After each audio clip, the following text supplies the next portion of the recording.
Поголем придонес ќе дадам како судија во апелациониот суд во време кога истите судови се натрупени со предмети, отколку како член на судскиот совет. Сакам да додадам уште кратко дека иако јас и колешка да даваме оставки и се враќаме таму од кај што дојдовме, сметам дека овој состав на судскиот совет има капацитет да се справи со сите предизвици кои што стојат пред истиот и работите да ги доведат,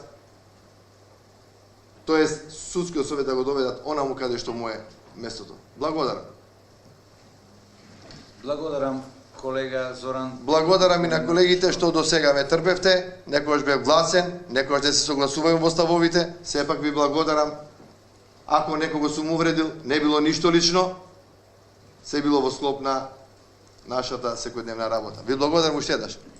Ова е една од ретките точки по која нема да дискутирам, не дека немам свое мислење и немам што да кажам, туку бидејќи не сакам да се доведам во ситуација да коментирам оставка која што е личен чин на секого од нас, но мора да ја упатам благодарноста до двајцата до колегите во советот, а почитувани судии со интегритет и да им посакам искрено понатамошна успешна судиска кариера. Благодарам. Така, друг дали се јавува за збор? Нема никој, добро. Колеги, слушнавме од страна на колегите и колешката однос на нивното произнесување по однос на нивните оставки.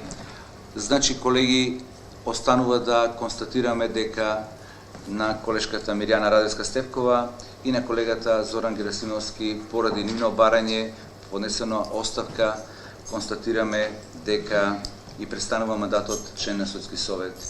Јас во име на советот само ќе кажам, колеги, дека ви благодарам за досегашната работа и придонес.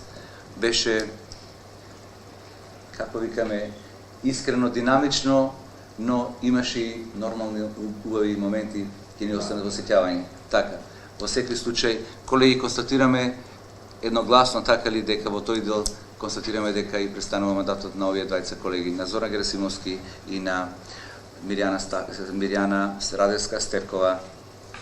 Добро, колеги, значи, да.